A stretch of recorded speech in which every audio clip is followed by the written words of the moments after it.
I need to go back to something else. The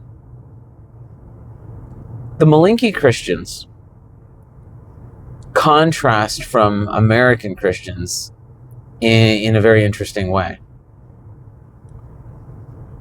As Americans, as Western civilization people, we try to put our trust in ourselves, right? It's our effort.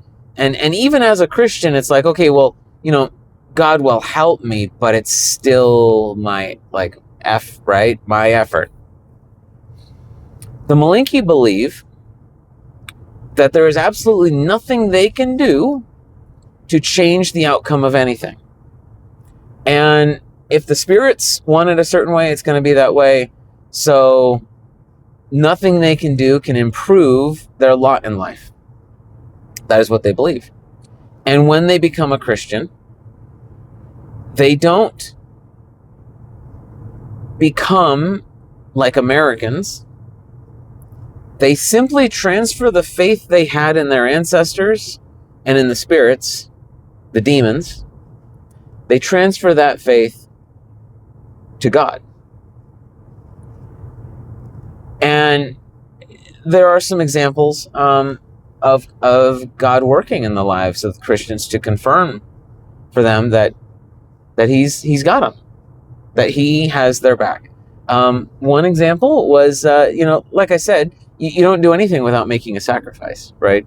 So if you're, for instance, the village hunter in Bamboo, after he became a Christian, he decided that he was going to stop making the sacrifices for success after going, like when he was going to go hunting. He was supposed to make a sacrifice to the spirits in order to get an antelope, right? And so he decided that he was going to stop making these sacrifices, and instead he was going to pray to God.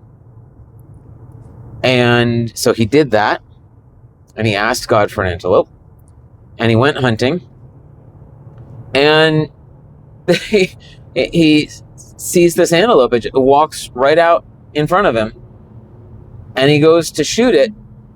And I don't know if he missed or misfired or what happened, but he had to reload. And reloading a flintlock rifle from the 1800s, all of the guns that they have are flintlock rifles from the French Wars, way back in the day. That takes time. Even when you're proficient, it takes time.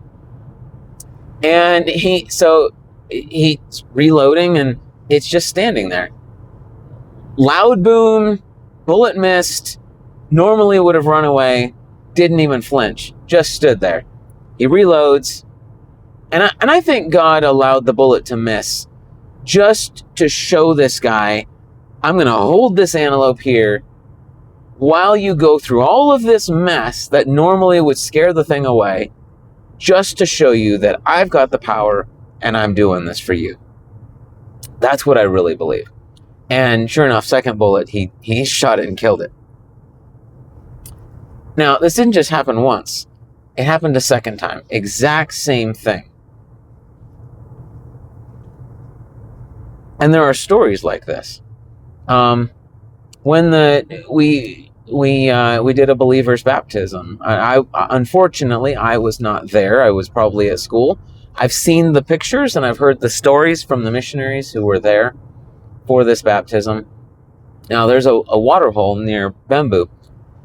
We used to call it the Bamboo Caves because it's an old lava flow, and that lava flow must have pushed over some trees, and the trees rotted out, leaving these caves. And they're very short caves.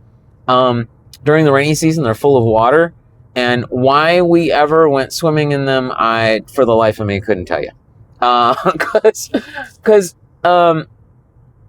there were massive rock pythons in that waterway. And when I say massive, probably 20 feet long, some of them. These were the size of snake that could kill a grown man easily. Not even break a sweat.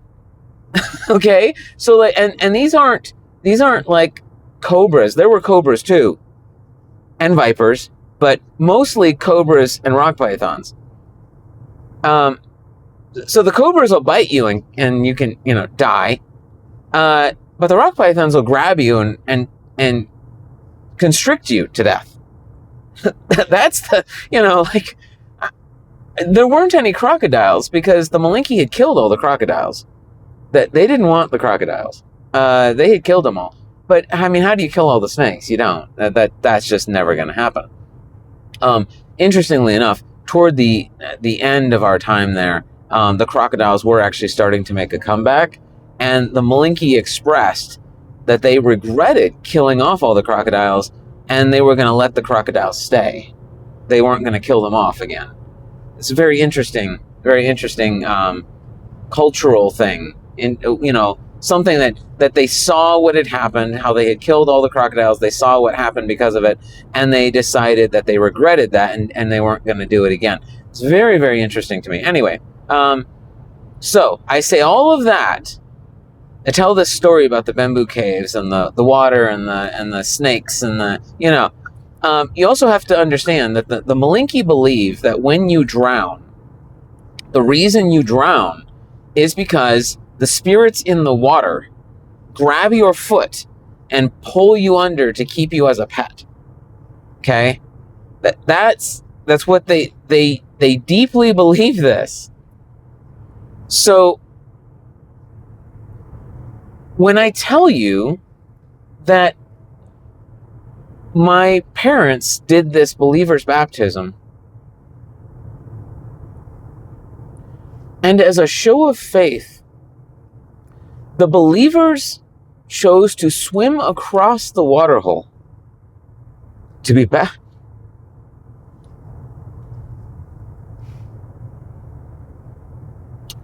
They chose to swim across the waterhole as a show of faith to be baptized. That's something. That is faith. That's the kind of thing that grabs you by the heart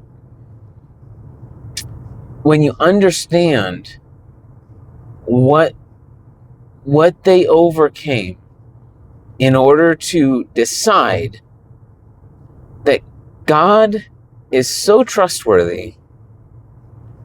I can swim across this waterhole and I'm going to be okay. Because there is no spirit in this world that has any power over me at all. None. That is a powerful, powerful, beautiful thing.